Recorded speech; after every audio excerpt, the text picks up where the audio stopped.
Salam alaikum, Azul Flaoun, bonsoir. Oussahaf Tourkoum, la crise diplomatique entre la France et l'Algérie semble avancer irrémédiablement vers le pire.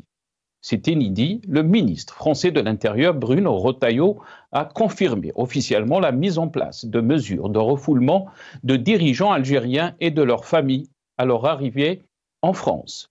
Le ministre français a confirmé publiquement sur les ondes de la radio française RTL le refoulement de l'ancien chef de cabinet d'Ahmed Tebboune, M. Abdelaziz Khelef, et de son épouse, ainsi que l'épouse de l'ambassadeur algérien Omad. Par ailleurs, les autorités françaises ont d'ores et déjà commencé à utiliser l'arme du gel des visas dans les bras de fer avec le pouvoir algérien. Bruno Retailleau s'est félicité d'une baisse drastique du nombre de visas délivrés par la France aux ressortissants algériens entre janvier 2024 et janvier 2025. C'est quasiment un quart en moins vis-à-vis des Algériens. Le ministre de l'Intérieur français a affirmé qu'en accord avec Emmanuel Macron, la France va activer une riposte graduée contre l'Algérie qui refuse d'accepter sur son sol certains de ses ressortissants visés par une obligation de quitter le territoire français. Celle-ci visera notamment la nomenclatura algérienne vivant en France. Je pense que ces régimes-là sont insensibles à la souffrance de leur peuple, a lancé le ministre de l'Intérieur. Avant de détailler son propos, je pense que quand on cible de façon chirurgicale celles et ceux qui viennent passer des vacances en France, qui mettent leurs enfants dans les bonnes écoles françaises, qui viennent se faire soigner en France, on est beaucoup plus efficace. Cette riposte, nous allons la mettre comme nous l'avons décidé, sans précipitation, mais sérieusement, en place, a poursuivi Bruno Retailleau. En même temps, l'Algérie a pris une décision radicale en suspendant ses relations consulaires avec les villes de Marseille, Montpellier et Nice. Cette mesure impacte directement la délivrance des laissez-passer consulaires, indispensables pour le renvoi des ressortissants algériens en situation irrégulière en France. Jusqu'où ira cette crise entre Alger et Paris? Est-ce que l'extrême droite et les lobbies anti-algériens en France et qui retrouvent à l'occasion de cette crise toute leur toxicité pour instrumentaliser la question algérienne à des fins de politique intérieure? Ou est-ce que cette crise algéro-française sert d'abord les intérêts du pouvoir d'Alger, qui, à défaut de se faire prévaloir d'une légitimité issue des urnes, essaye par tous les moyens de s'en fabriquer une autre en convoquant alternativement la France et ses lobbies anti-algériens. Ceci est bien évidemment contre-productif car ce sont des réponses ponctuelles et hasardeuses qui ne règlent en rien l'état de déliquescence totale de nos institutions. Nous débattrons avec nos invités juste après cette petite intro.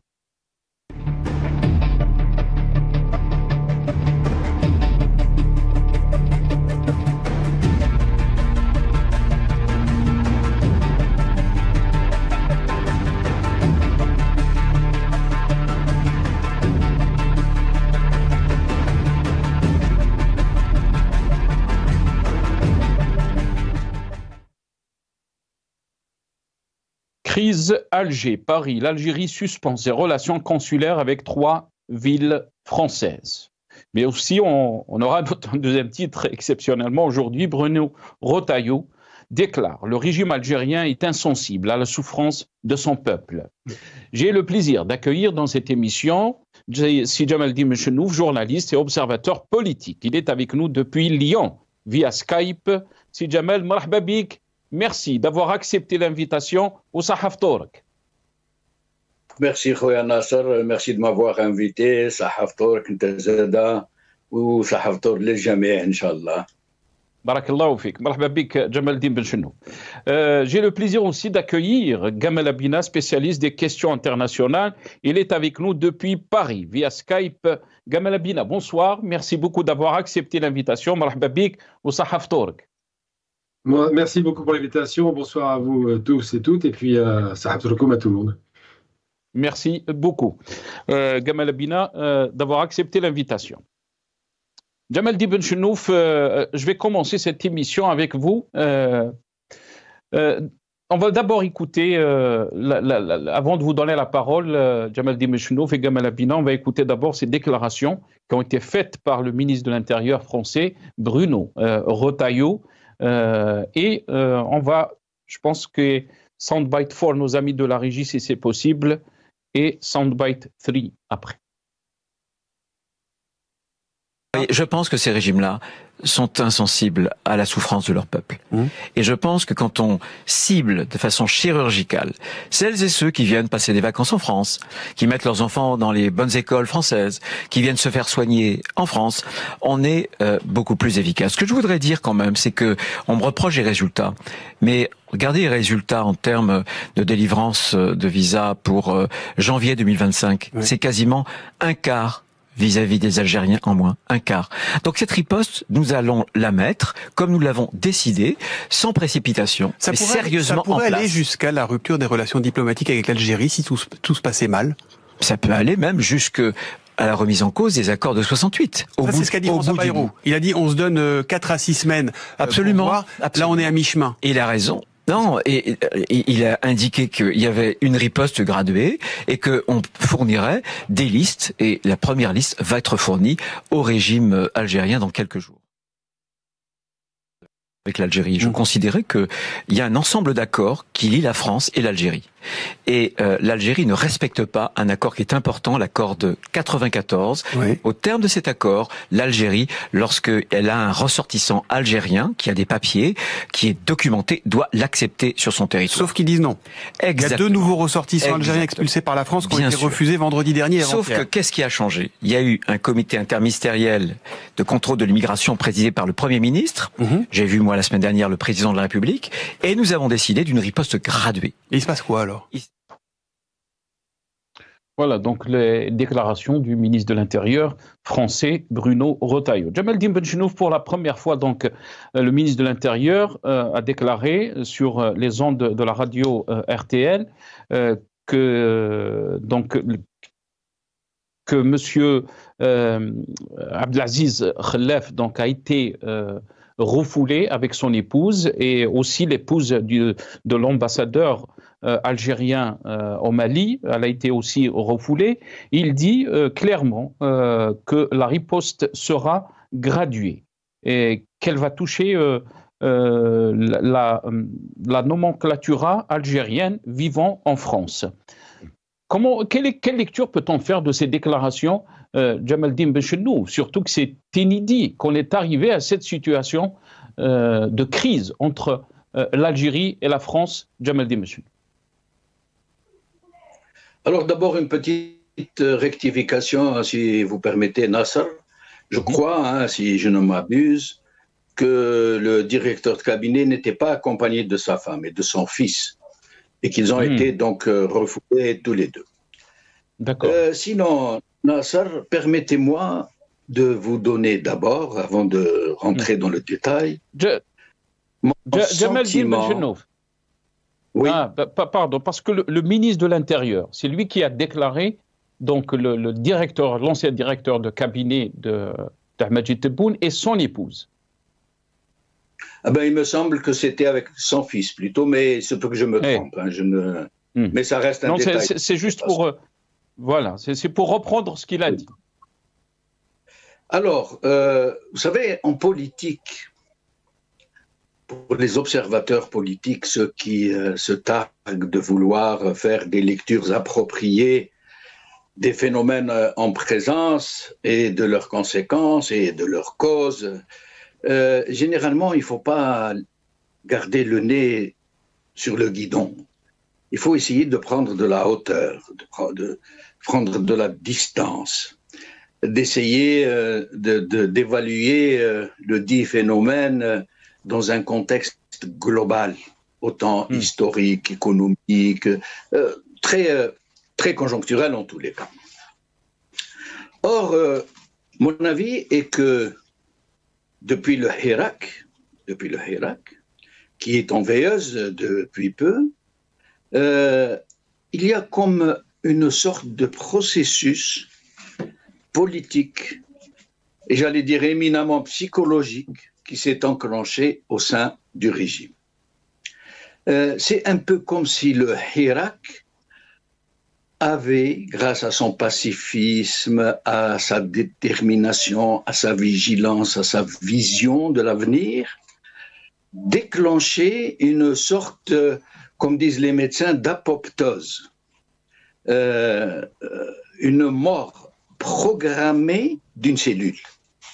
Une mort programmée par l'ensemble du corps, par tous les centres de commandement du cerveau. Parce qu'il considère que cette cellule doit partir, qu'elle n'est plus utile, qu'elle peut devenir contre-productive, qu'elle peut dégénérer, etc.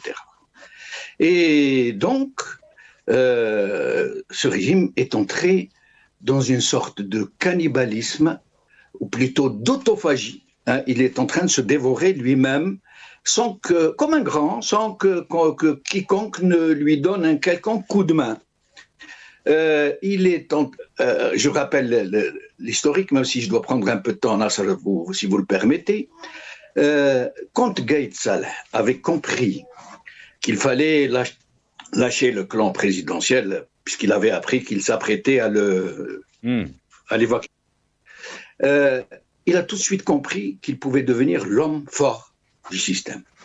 De la même manière que Bouteflika l'avait choisi, lui, pour mettre sous le boisseau toute l'armée algérienne, tous les généraux. Mais là, c'est une autre histoire. Alors, M. Gaïd Salah, qui pensait qu'il allait s'éterniser, a donc choisi Tebboune pour des raisons qui lui conviennent. Parce que avec un Tebboune, s'il n'était pas mort, c'est lui qui serait l'homme fort, vraiment. Mais bon, le processus dont je parle, qu'on pourrait appeler peut-être la providence, s'est mis en place et un système est né dans le système qui, on aurait tout fait pour choisir très finement un système qui pourrait suicider, qui pourrait saborder le régime qu'on n'aurait pas mieux fait. Depuis que M. Tebboune et son entourage, et les clans qui sont autour de lui, sont au pouvoir, ce régime ne fait que s'enfoncer tous les jours davantage. Il ne fait que provoquer, j'allais dire, les événements en sa défaveur. Et sur un plan régional, avec le Maroc, dans le Sahel, et en Europe, avec l'Espagne, la France, l'Italie, et avec les pays arabes, avec les pays du Golfe, à l'intérieur de son pays, avec ses propres concitoyens. Il a réduit la presse algérienne à un état primaire qu'on pensait révolu, une propagande d'une grossièreté qu'on ne peut pas imaginer. Bref, ce régime, ce système a mis en place tous les mécanismes possibles et imaginables pour s'autodétruire. Et c'est ce qu'il est en train de faire. Donc le Hirak, finalement, dont on pensait qu'il était mort, qu'il n'avait rien fait, finalement, voilà ce que le Hirak a provoqué. Il n'a pas laissé le choix au régime de désigner, de choisir parmi ses membres les gens qui pourraient le détruire sans que nous passions à la limite par des négociations pour une transition politique apaisée et pacifique. Voilà ce que je voulais dire. Maintenant, pour revenir à votre question, oui, la situation est gravissime. Jamais depuis 1962, les relations entre l'Algérie et la France ne se sont autant dégradées. C'est complètement hallucinant. Et je crois personnellement, mais ça reste mon avis, que ce qui agite le plus ce système est une sorte de panique. Parce qu'il ne faut pas oublier, et M. Retailleau l'a dit, que quasiment tous les barons du régime, sans aucune exception, je ne parle pas des hauts commis et des grands serviteurs de l'État, qui, eux, sont dans l'intégrité, qui vivent de leur traitement, et que même s'ils doivent acheter des biens en France ou ailleurs, le font dans un cadre légal. Or, tout ce régime a investi massivement en France. Il a acquis des biens absolument somptueux. Il a installé ses familles, ses bobonnes, ses enfants en France. Et il est dans une attitude réellement illégale à l'endroit des lois françaises, même s'il a été aidé au moment où il s'entendait bien par le même État français, dans des opérations d'envergure, de blanchiment d'argent et de récupération des produits de la surfacturation. Ça veut dire aujourd'hui qu'ils savent qu'il y a une tentation au sein de l'État français de faire fuiter intelligemment quelques informations sur les barons du régime. Là, ils sont vraiment en panique. Et on voit bien qu'ils vont dans tous les sens. Ils ont peur qu'après les visas, le refus des visas pour ces barons du régime qui, de toutes les façons, continuent d'entrer en France avec des visas espagnols, italiens et autres, ils craignent que la prochaine étape ne soit celle des révélations sur les biens mal acquis des barons du régime en France. Très bien. Restez avec nous, Jamaldine Benchenouf. La question est à vous, Gamal Abina. Avant de vous donner la parole, on va écouter dans ce passage aussi le ministre de l'Intérieur, Bruno Retailleau, parler donc de viser la nomenclature algérienne vivant en France. On l'écoute. Des facilités ont été enlevées à la nomenclatura. Il vous a pas échappé que la femme d'un ambassadeur avait été renvoyée. L'ancien directeur de cabinet de monsieur et son épouse, idem. Et on va, dans quelques jours, nous allons présenter à l'Algérie une liste d'Algériens dont on sait parfaitement qu'ils sont algériens. C'est documenté. Combien ? Nous avons les preuves. Je ne vous le dirai pas. Pourquoi ? Sur 700 Algériens qui sont dans les CRA et qui ont les profils les plus centres de rétention administrative.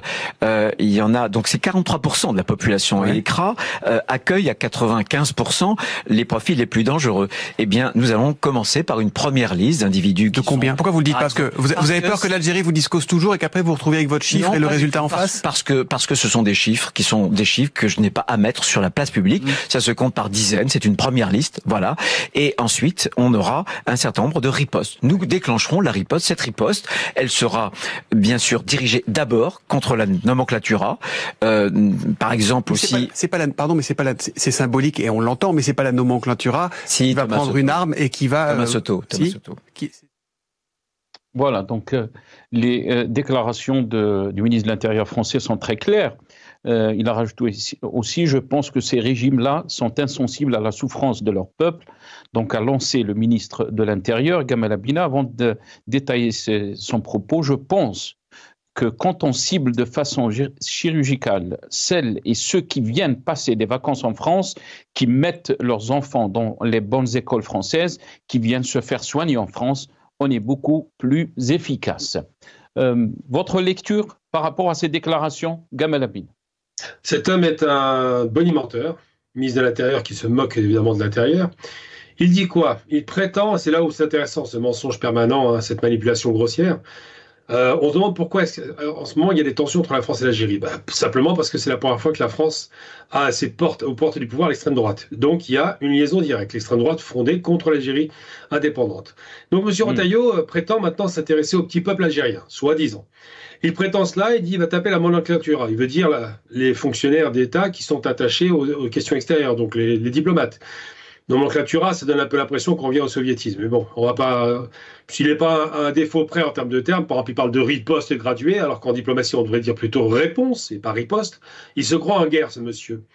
Monsieur, il a un corps d'arbalète, mais il se croit en guerre. Il croit qu'il va faire la guerre, ce qui est assez minable. On a l'impression, à l'entendre parler, que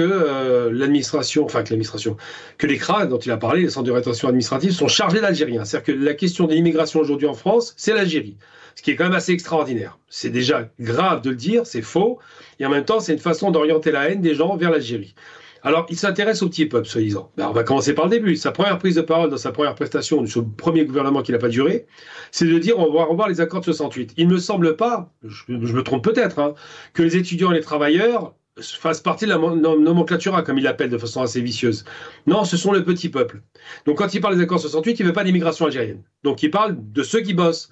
des étudiants, des travailleurs, de ceux qui sont là pour essayer de gagner un peu d'argent et faire leur vie, et de ceux qui sont là pour étudier, donc pour apporter en même temps de la qualité en France. Ensuite, il s'intéresse au petit peuple, mais il sera intéressant de voir comment sont traités les médecins algériens en France. Ils ne sont pas considérés comme des médecins alors qu'ils ont les tâches des médecins, travaillent autant qu'eux, et actuellement ils font une grève de la faim. Bizarrement, M. Rotaillot, qui est très intéressé par le petit peuple, ne s'intéresse pas à la grève de la faim de ces médecins algériens qui ont un traitement inique et qui ont un salaire 3 fois inférieur, voire 4 fois inférieur aux médecins normaux. Donc ça, c'est un autre aspect. Ensuite, oui, effectivement... Mais la question, elle peut se retourner aussi, Gamal Abina. La faute n'est pas à la France quand vous parlez des médecins, bien sûr. Elle n'est pas à la France. La problématique en Algérie, elle est très claire. À notre pays, c'est que les conditions de travail là-bas sont compliquées. On est d'accord là-dessus. C'est un pays en développement, comme tous les pays d'Afrique, je le rappelle. D'ailleurs, tous les pays d'Afrique ne sont pas inquiétés par M. Rotaillot. Ils ne s'intéressent qu'à l'Algérie, ce qui est quand même très grave.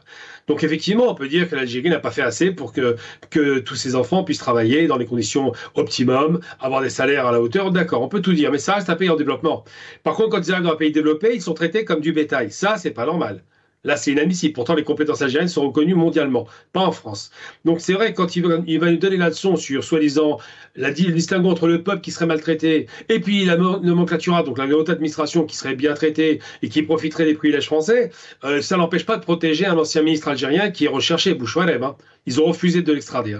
Ça n'empêche pas non plus de ne pas répondre à la question du bien mal acquis, parce qu'il a été interrogé là-dessus. Ça n'empêche pas non plus de ne pas systématiquement revenir sur les accords de 68 de façon obsessionnelle. Ça ne concerne que 30 000 personnes. Mais surtout, il vous parle dans les créas des dizaines de personnes d'origine algérienne, évidemment, qui sont dangereuses pour la France. Ça sous-entend toujours de façon vicieuse que l'Algérien, par essence, parce qu'il essentialise, serait un danger pour la France. Je rappelle que même s'il y a 100 personnes qui posent problème en France d'origine algérienne, d'abord, c'est pas l'immigration totale, c'est une part infime de l'immigration, mais surtout, on est sur 70 millions d'habitants.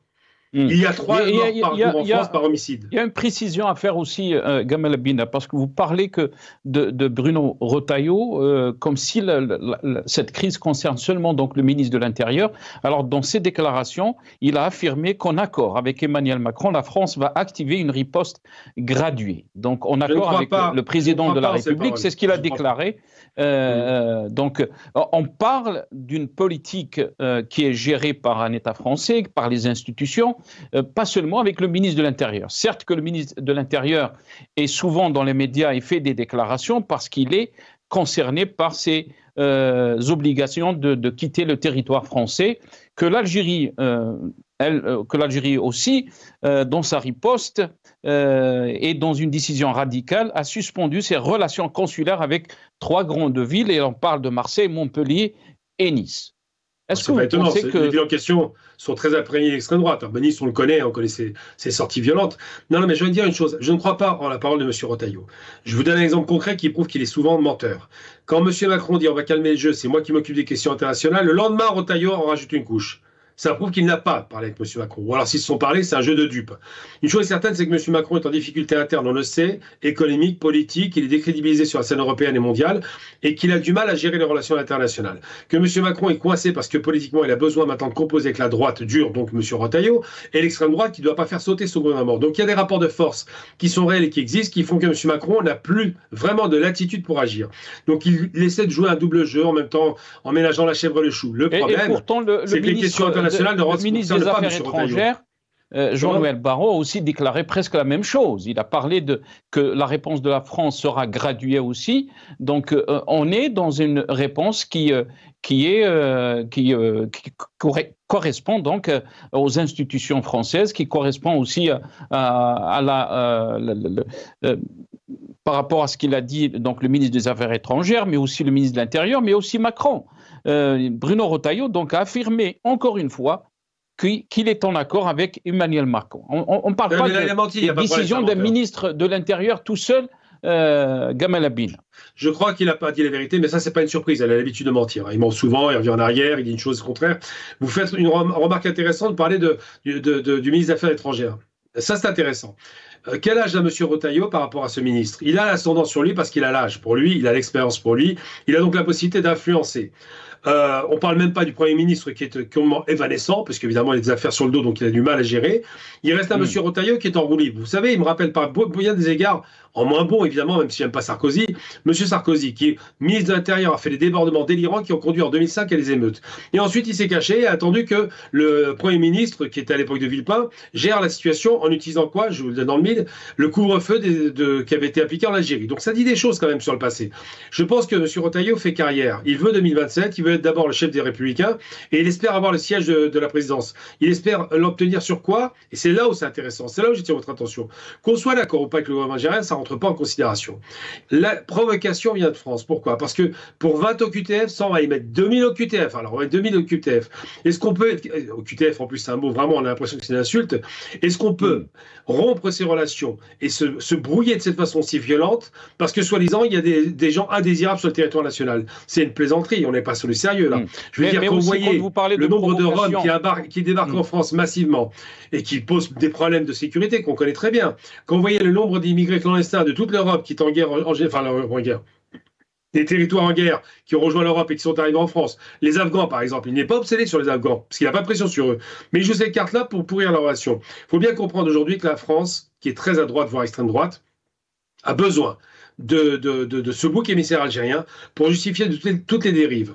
Cette question algérienne est obsessionnelle parce que d'abord on passe par l'Algérie pour les élections, on le sait très bien, et ensuite et surtout parce que puisque les Français ont cette fixation que les Algériens sont très implantés en France, on est entre 4 et 6 millions, on n'a pas le chiffre, eh bien on peut profiter de ça. Le problème c'est que même M. Macron a dit on ne doit pas prendre en otage la population franco-algérienne qui vit ici. C'est lui qui l'a dit dans son discours, qui était en direct. Et le lendemain, M. Retailleau qui reprovoque à nouveau avec sa riposte graduée. Vous avez fait une réponse à l'instant, vous avez dit la France va faire une réponse. Là, vous êtes dans un vocabulaire d'homme intelligent qui dit on ne doit pas riposter mais répondre. Là, je vous entends. C'est pas ce que dit Retailleau. Il choisit ces termes de façon très vicieuse, de telle sorte à créer effectivement un climat délétère.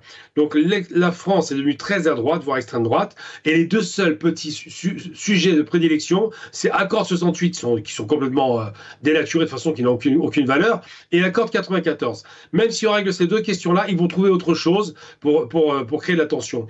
La problématique de la France, c'est qu'elle a perdu ses marchés économiques en Algérie, qu'elle le vit très mal. Et là où je ne suis pas d'accord avec ce qui a été dit juste avant, c'est que, quoi qu'on en dise, hein, ça se passe très bien avec l'Espagne, ça se passe très bien avec l'Italie, ça se passe très bien avec l'Allemagne. C'est-à-dire que les grandes puissances européennes, ça se passe très bien. Et les Français le vivent mal, parce qu'évidemment, si ça se passe bien avec ses concurrents, c'est eux qui perdent les marchés.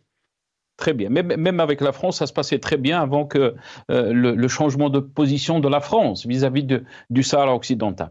Jamaldine Benchenouf, quand on voit l'évolution des choses, bien sûr, on se dit jusqu'où ira donc cette crise. Mais est-ce que vous pensez, quand Gamal Abina dit que le fautif dans cette crise, ou celui qui a commencé donc cette crise, c'est le côté français, il a parlé de l'extrême droite. Il y a aussi les déclarations de l'ancien diplomate Arhabi, si c'est possible, nos amis de la régie, Sandwhite 8. Donc on va écouter ces déclarations et je reviendrai à vous juste après.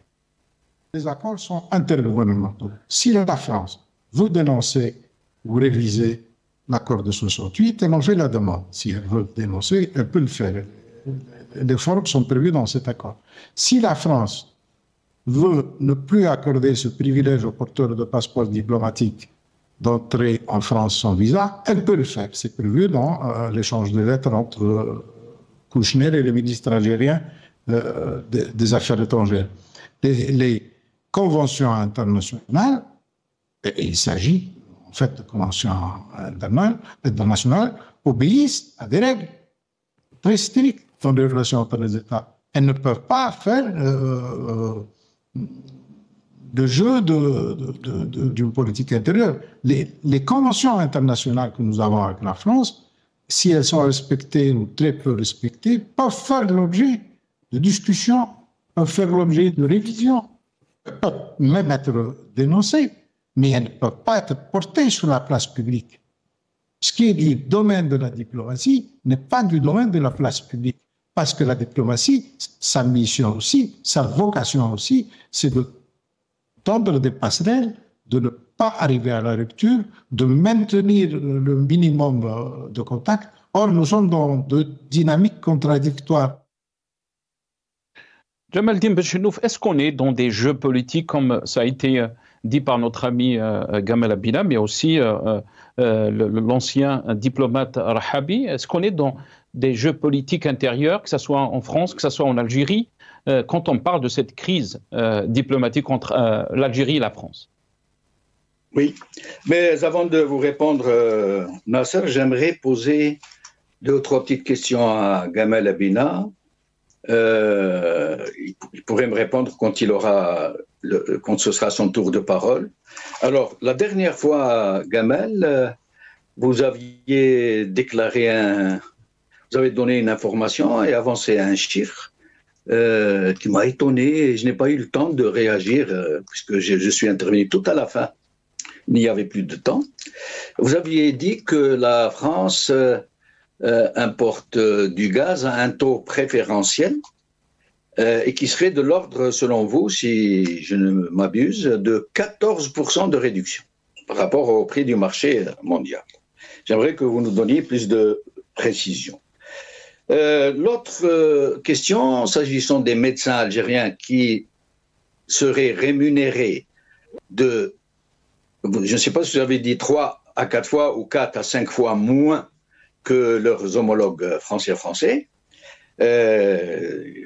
J'ai beaucoup d'amis médecins ici en France, algériens. Je rappelle qu'ils sont 15 000 qui se sont installés après avoir fini quasiment leurs études ou presque en Algérie. Et les médecins que je connais sont rémunérés de façon tout à fait honorable. J'aimerais aussi donc que vous puissiez nous donner des informations sur cette information que vous nous donnez. Ceci étant dit, M.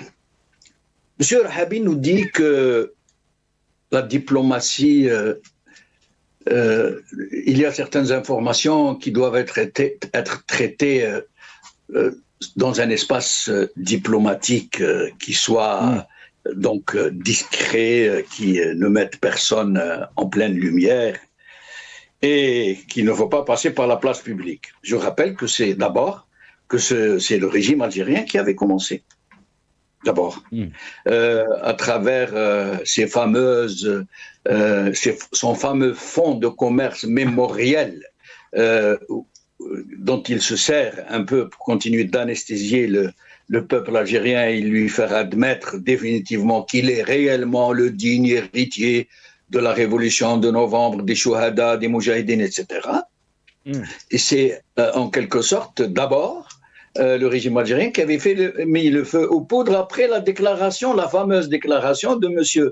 Macron au sujet de la thèse marocaine sur la question sahraoui.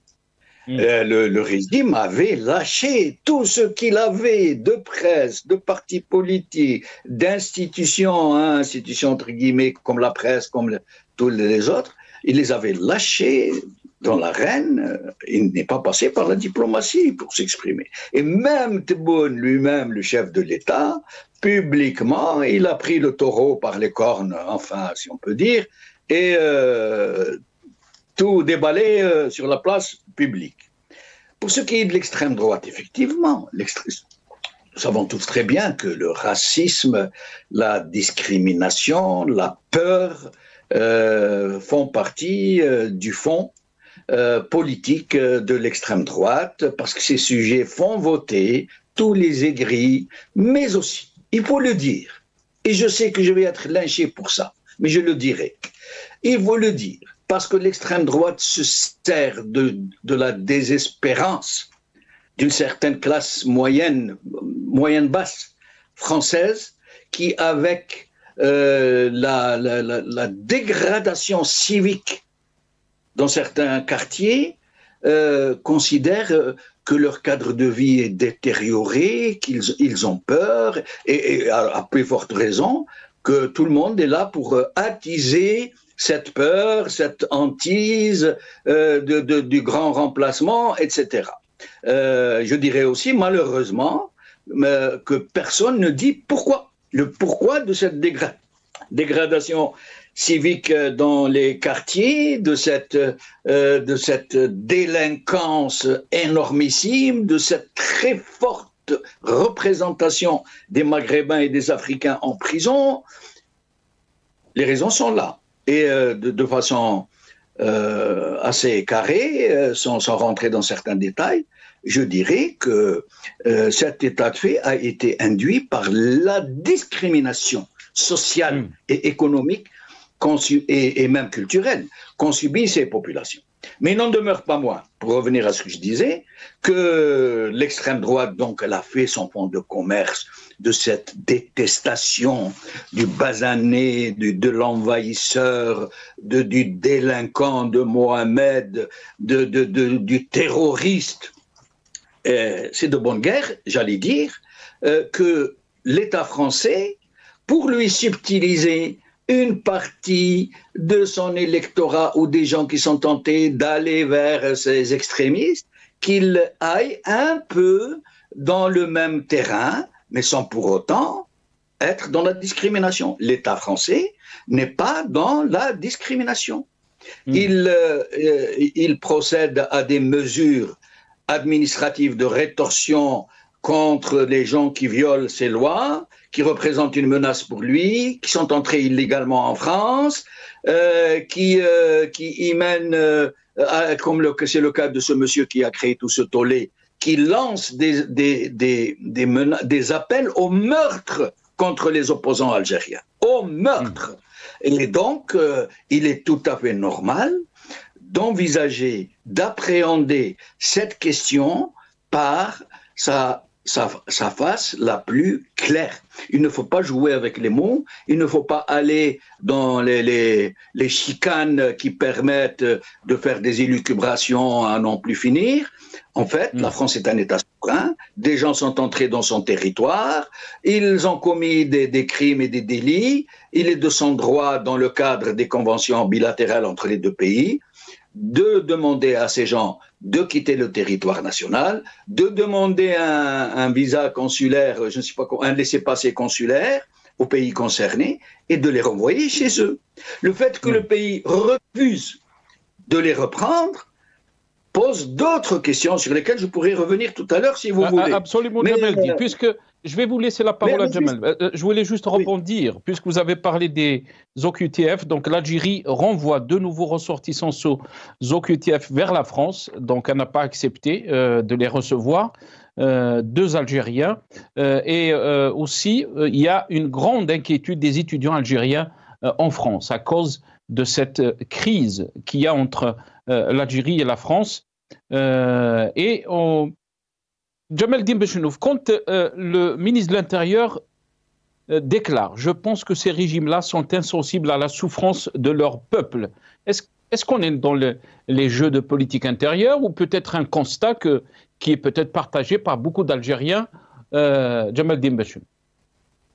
Alors, avant de répondre à votre question, Nasser, je rappelle que le régime algérien, lui, ne s'est pas gêné pour expulser, non pas par des voies diplomatiques, intraconsulaires, bilatéraux, des émigrés clandestins du Sahel, mais il les a exportés manu militari en les chargeant dans des cars indignes, dans des conditions matérielles inhumaines.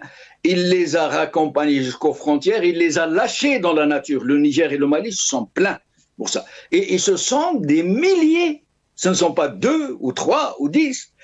Alors, ce qui est valable pour nous ne doit pas l'être pour les autres contre nous. C'est quoi ça? De quel droit vous permettez? Et je rappelle que les conditions de vie des émigrés clandestins subsahariens sont exécrables. Ce sont des gens qui n'ont même pas de toilette.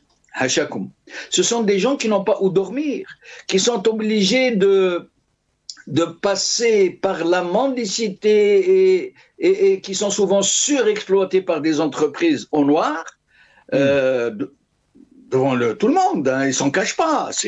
Vous allez dans un chantier en Algérie, vous trouverez que la moitié des effectifs est constituée de Noirs africains, donc d'Africains subsahariens. Tout le monde sait qu'ils ne sont pas déclarés, tout le monde sait qu'ils sont sous-payés, mais personne ne s'en offusque davantage. Très bien. Restez avec nous, Jamal Din Benchenouf. Gamel Abina, si vous voulez bien sûr répondre aux questions de notre ami Jamal Din Benchenouf, bien sûr, il n'y a pas de souci. Je vais vous laisser le temps, mais aussi, on va revenir sur cet accord qui a été signé par l'Algérie et la Slovénie. On va Regardez cette petite vidéo et je reviens à vous juste après. Vers un bond diplomatique. Initié par la Slovénie, l'Algérie le fait encore. Cette fois, elle marque un nouveau pas diplomatique en signant un accord avec la Slovénie pour une exemption mutuelle de visa. Mais attention, cette mesure ne concerne que les détenteurs de passeports diplomatiques et de mission. Un geste qui renforce les liens entre les deux pays et ouvre la porte à une coopération accrue. Cette décision s'inscrit dans la politique d'ouverture diplomatique de l'Algérie qui multiplie ces dernières années les accords internationaux. Alors, verra-t-on bientôt d'autres avancées facilitant les déplacements des Algériens vers l'Europe? L'avenir nous le dira. Voilà, donc l'accord qui a été signé, quand on lit la presse algérienne, on s'est dit peut-être que les Algériens pourront donc aller voyager en Slovénie sans visa. Mais le détail est dans le diable, comme on dit. L'exemption de visa concerne exclusivement les détenus de passeports diplomatiques et de mission. Cet accord qui a été signé entre l'Algérie et la Slovénie et qui a été donc approuvé dans le dernier Conseil des ministres par M. Ahmadji Tebboune. Gamal Abine, si vous voulez répondre bien sûr, ou si vous voulez rebondir par rapport à ce qu'a dit notre ami Jamaldine Bachir. Oui, bien sûr. D'abord, pour déjà préciser, alors quand je parle très vite en général, c'est vrai que j'ai tendance à écraser les choses. J'expliquais qu'il y a effectivement une part de gaz qui est envoyé à la France avec un tarif préférentiel, mais ce n'est pas 14%. Ce serait très, très marginal comme tarif. C'est 14% du gaz français est fourni par l'Algérie. C'est la proportion de gaz fourni. Le tarif préférentiel, on ne connaît pas la somme. On sait que c'était négocié en amont, comme d'ailleurs le gaz qui a été vendu au Maroc. C'était les tarifs qui étaient négociés tous les 10 ans en général et qui étaient des prix préférentiels qui étaient liés au fait qu'à l'époque, on proposait sur des contrats à terme des prix qui démarraient de la date de l'émission du gaz. Donc non, c'est juste la part de gaz algérien en France, c'est 14%. Ensuite, pour ce qui concerne les médecins, alors il se trouve que j'ai un copain qui était médecin, j'en connais beaucoup, des médecins franco-algériens avec une carte française, dont je connais la rémunération. Magic Solcine, pour prendre un exemple, par exemple, qui est chef de clinique et qui gagne très bien sa vie, puis d'autres médecins qui étaient exploités, on peut le dire de façon très claire. Là, il y a une manifestation qui a eu lieu hier par rapport à ça, avec une grève de la faim qui a démarré. Les montants de rémunération, c'est entre 1 200 et 1 500 euros. Donc on est vraiment sur du plancher. Et pourquoi? Parce que ces médecins ne sont pas bien payés, pas parce qu'ils sont médecins algériens. Parce qu'ils sont médecins algériens et qu'ils n'ont pas les équivalences, puisque les diplômes algériens ne sont pas reconnus en France. Donc tant qu'ils ne passent pas les équivalences, la rémunération est basse. Après, une fois qu'ils passent les équivalences, mais évidemment, ça concerne tous Gamal Abina, est-ce qu'il faut préciser, est-ce que ça concerne tous les médecins étrangers en France, pas que les médecins algériens? Alors, il se trouve que le grand contingent de médecins, on estime que c'est entre 15 et 20 000, on n'a pas le chiffre exact, mais enfin, l'estimation basse, c'est 15 000, sont les médecins qui sont là pour suppléer au manque de médecins français, puisque maintenant il y a des déserts médicaux partout, et effectivement, l'immense majorité des médecins qui sont algériens, je ne parle pas des binationaux, je parle bien des Algériens qui n'ont pas une carte française et qui n'ont pas fait leur cursus en France, qui n'ont donc pas l'équivalence, ne sont pas rémunérés à hauteur de leurs compétences. Alors évidemment, comme les diplômes ne sont pas reconnus, forcément, on en profite.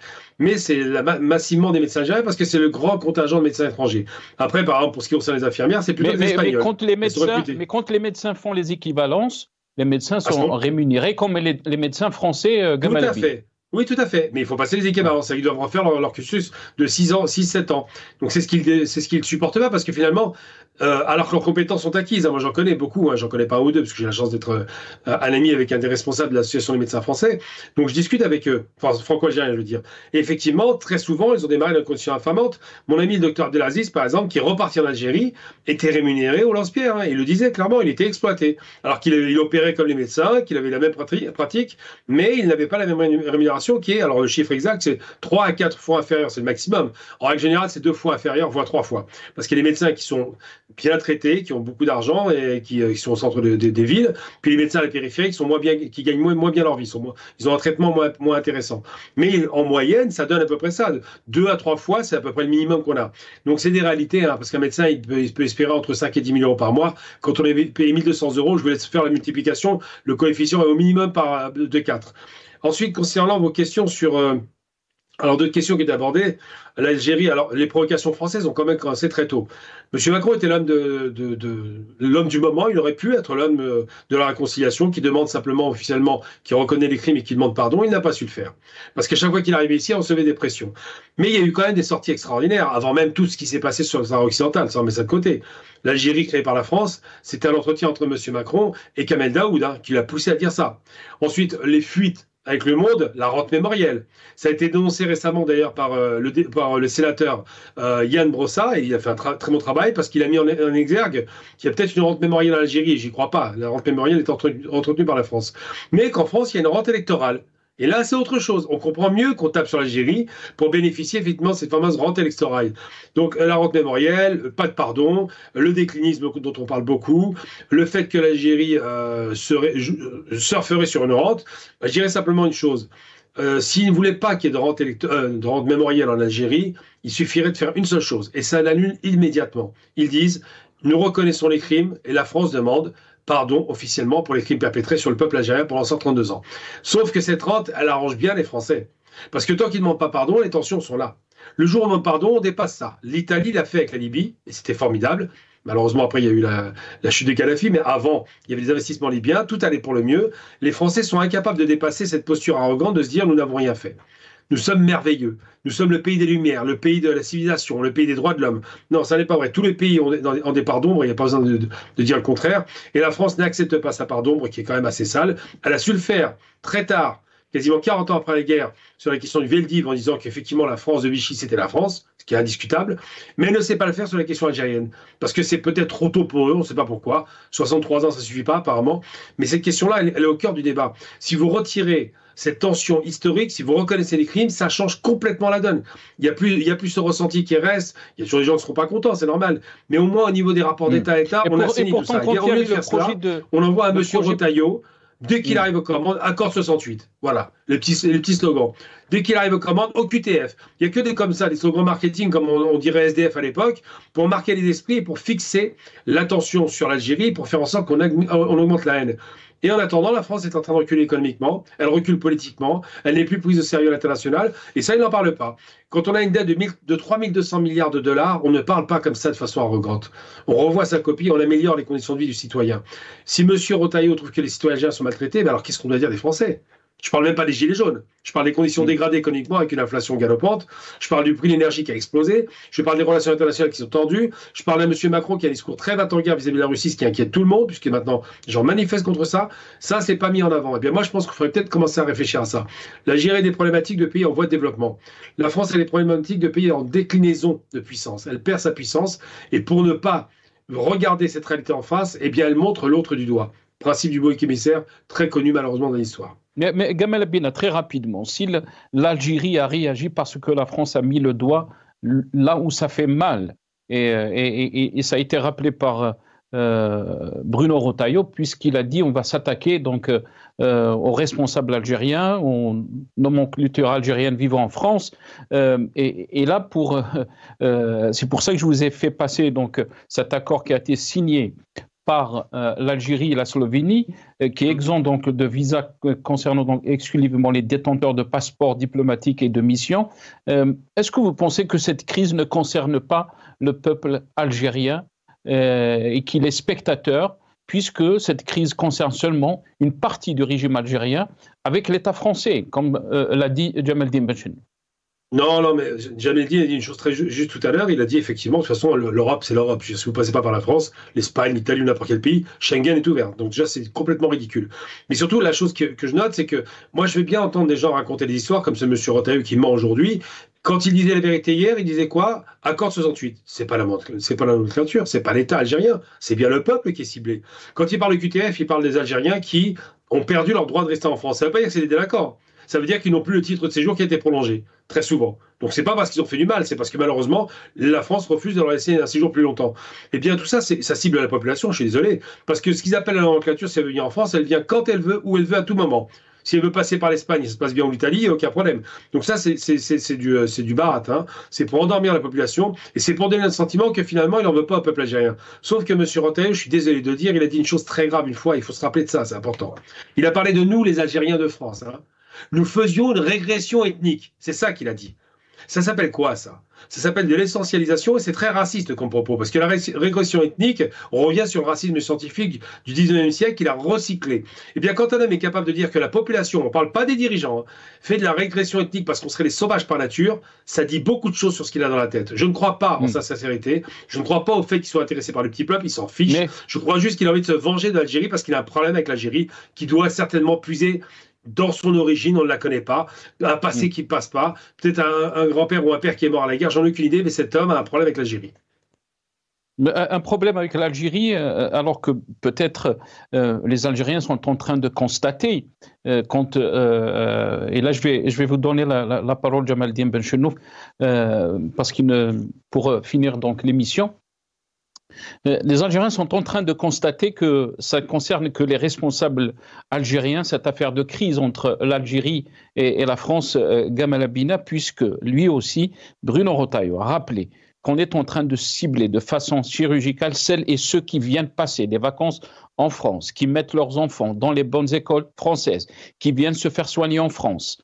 Donc, c'est très ciblé. Il parle d'une catégorie donc, du pouvoir algérien, des responsables algériens, rappelant ce que Xavier Driancourt aussi a dit dans ses dernières déclarations, que le président du Sénat, Salah Goudjil, a un appartement à Paris. Comment il a fait pour acheter cet appartement alors que le dinar n'est pas convertible? Et là, je passe à vous, Jamaldine Benchenouf. Je vous laisse le temps donc, pour terminer cette émission. Est-ce que la crise est entre la France et une partie du régime algérien ou elle est contre la France et l'Algérie? Je l'ai déjà dit à plusieurs reprises, Nasser, y compris sur votre plateau, que ce n'est pas une crise algéro-française. Ce n'est pas une crise bilatérale entre l'Algérie et la France, mais une crise de la France-Algérie, comme il y a eu une crise de la France-Afrique. Et je dois rappeler à la France officielle, à l'État français, que en fait, il est en train de payer d'une certaine manière sa propre connivence avec un régime, un système mafiocrate, criminel, kleptocrate. Je vais donner un seul argument parce qu'il n'y a pas beaucoup de temps malheureusement, mais je pourrais épiloguer sur ça pendant des heures. Je vais rappeler un seul fait, celui d'El-Magharibia, votre chaîne, Nasser.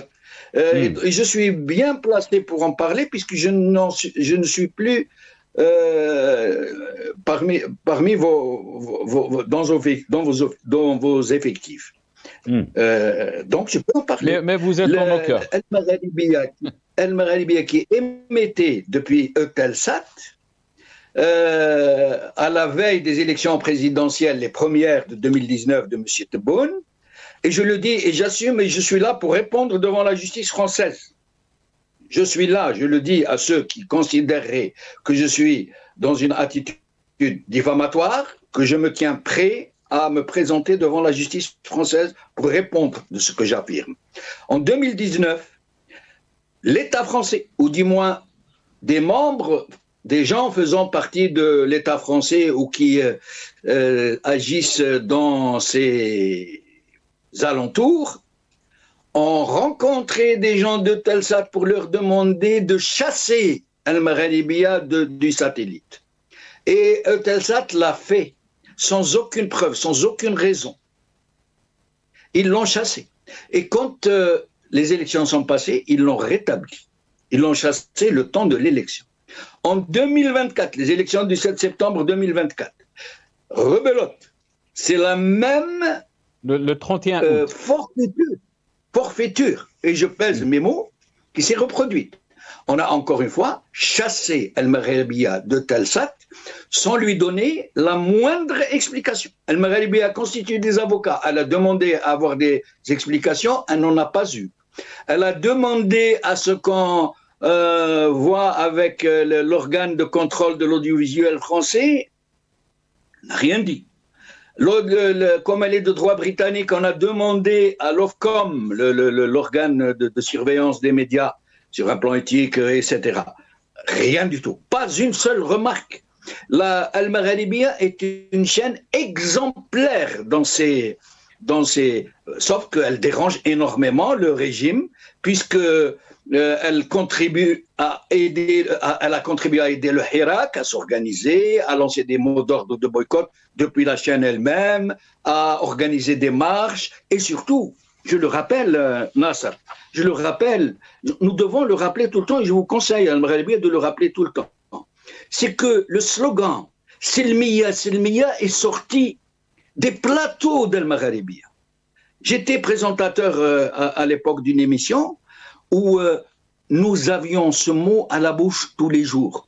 Et nous finissions toutes les émissions, et elles sont consultables sur le net, en rappelant aux gens de ne pas se laisser tomber dans le piège de la violence, que ne manquerait pas de leur tendre le régime. Parce que ce régime ne peut perdurer que par le biais de la violence et du terrorisme pédagogique. Ça veut dire celui qui l'instrumente lui-même pour retourner les populations en sa faveur.